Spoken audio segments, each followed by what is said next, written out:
One of the greatest archaeological discoveries in the human history, the Tomb of Tutankhamun, aka King Tut's tomb, was unearthed in 1922 in Egypt by Howard Carter, a British archaeologist and Egyptologist. In fact, he was running out of money to support his archaeological digs. He had no choice but turned to his financial benefactor, the 5th Earl of Carnarvon. You might not be familiar with Lord Carnarvon, but I bet most of you recognize his house. Yes, that's right. Highclere Castle. It was chosen to be the grand mansion of the Crawley family in Downton Abbey. Carter found himself standing in this very house talking to Lord Carnarvon rather than 7th Earl of Grantham about his financial situation.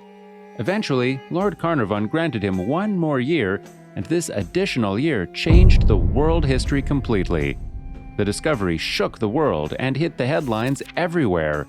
Such popularity was partially due to the fact the tomb was by far the best preserved pharaonic tomb ever found in the Valley of the Kings.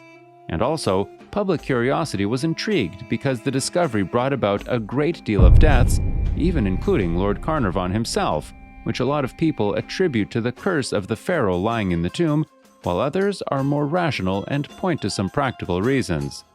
That's very interesting. Very interesting. Today in Binge History, before we talk about the mysterious causes of deaths, let's first get to know this mysterious king, Tutankhamun. Kent Weeks, a famous American Egyptologist, critiqued Tutankhamun as become the symbol of the ancient Egyptian history. Today, he is the most famous name among all the ancient pharaohs, but in his lifetime, Egyptologists believed he was insignificant. Tutankhamun ascended the throne in 1333 BC when he was only 9 years old, but died when he was 18 years old. He was one of the few pharaohs who died before he could leave any legacy in Egyptian history. Ironically, his most valuable achievement in his life might be his death and burial, through which he left a best-preserved mausoleum to us. Tutankhamun's tomb is located in the Valley of the Kings. This is a place of mystery where a lot of pharaohs decided to build their tombs to escape tomb raiders. It is located on the west bank of the Nile and across the river from Luxor and Karnak. The vast area near the river valley is now a desert, but in the past, it was the most majestic tomb group outside the ancient city of Thebes. An ancient Greek tourist came here around 30 BC. He said that there were 40 grandiose mausoleums. Later, a British traveler also wrote in his journal on the Valley of the Kings. He found 14 open tombs, but all of them had been looted and become the precincts of wild fox and bats. King Tut's tomb, that had disappeared for thousands of years before our eyes, is located between the tombs of Ramses II and Ramses IV. But how did this tomb manage to escape greedy tomb raiders and survive for thousands of years till being discovered by Dr. Carter? Well, it was all accidental. About 200 years after the completion of the tomb, when construction workers were working on the tomb for Ramses VI of the 20th dynasty, they accidentally poured the excavated soil and stones at the entrance of a mausoleum, and this action happened to block King Tut's tomb.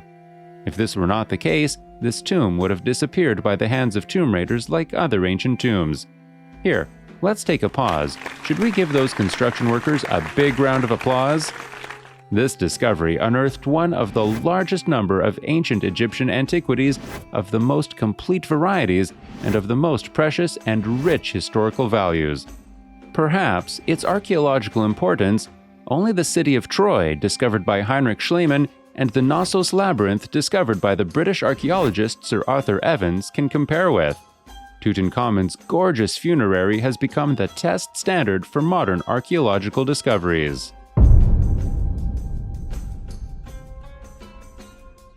King Tut's tomb was comprised of 4 main rooms: the antechamber, the annex, the burial chamber, and the treasury room. The structure of the tomb is a typical design of the 18th dynasty of Egypt. The entrance to the tomb has a flight of stairs leading to a short passage.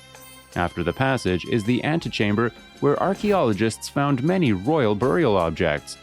On the edge of the antechamber is the annex, and the far end of the chamber leads to the burial chamber. The chamber is guarded by 2 black sentry statues whose shapes symbolize the hope of resurrection. Inside the chamber on the wall there are scenes of King Tut's life in the afterlife. Next to the chamber is the treasury room where up to 5,000 treasures were found. This tomb structure, as historians stated, is very unusual because royalties in the Valley of the Kings all pretty much follows the same standards of rules.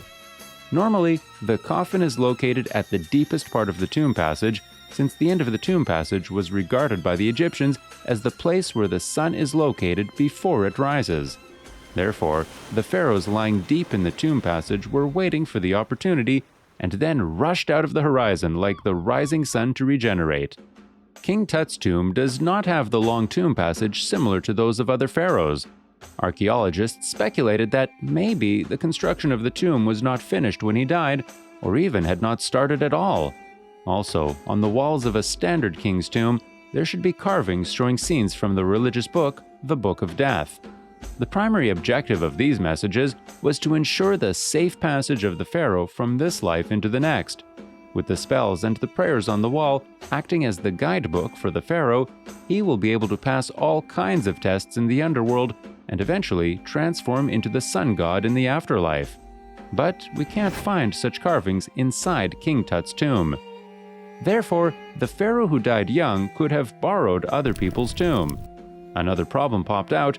The innermost chamber of the borrowed tomb could not accommodate the large sarcophagus containing King Tut's mummy, so how to solve this problem? Usually, it took around 70 days from the death of a pharaoh to the funeral, and ancient Egyptians would use the time to make the mummy. However, it was too late to expand the tomb in such a short time for King Tut's unexpected death. Therefore, the ancient Egyptians adopted a compromise method. They used tomb's middle room that is more spacious as the burial room and the innermost tomb to store his burial collections. Something eye-catching is the 12 monkeys painted on the burial chamber walls, which symbolize the 12 hours at night. The ancient Egyptians believed that monkeys were very sensitive to changes in temperature. When the temperature dropped at night, they would tremble and anxiously wait for the sun to rise at dawn to expel the coldness. Once the sun appeared in the east, these monkeys would become excited, as if the sun had given them new life. In ancient Egypt, the monkey became an animal that foreshadowed sunrise. In the Egyptian view of the afterlife, the rising of the sun in the east means that the pharaoh has completed the journey from death to life. With these two concepts intersecting and developing with one another, 12 monkeys symbolize the 12 hours required for the dead pharaoh to cross the boundary of life and death in the underworld. It also expresses the deceased's strong desire to visit the sunrise like a frozen monkey waiting for rebirth. Taking a close look at the coffins, there are 3 layers of coffins inside the red quartz sarcophagus, and Tutankhamun's mummy is placed in the innermost layer. The outer 2 coffins were crafted in wood and covered in gold along with many semi-precious stones. The innermost part of this coffin is entirely made of pure gold and weighs 110.4 kilograms. Due to Tutankhamun's sudden death, the tomb prepared for him was not ready at all, so he had to use someone else's. Even one of the clay pots containing his organs was borrowed from his brother. According to the record, this young pharaoh had no heirs. Inside the tomb, 2 female mummified fetuses were found in the treasury room. One was 9 months old and the other was less than 5 months old. They are considered to be the children of Pharaoh and his wife by archaeologists. The probable cause of death was premature birth. In fact, premature death and miscarriages were really common in the ancient Egyptian royal family.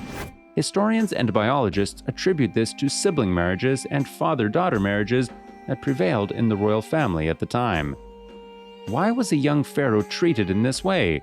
Small tombs with relatively modest decorations even seems to have used other people's tomb? Why did he die so young and so unexpectedly that his tomb was not even finished? Was he murdered? But by who? In the next video, we will look into the real mystery of this ancient king's tomb. Take a guess in the comment below about this young pharaoh's cause of death. And if you like this video, don't forget to smash that subscribe button. Thank you for watching Binge History. We will see you next time. Bye-bye.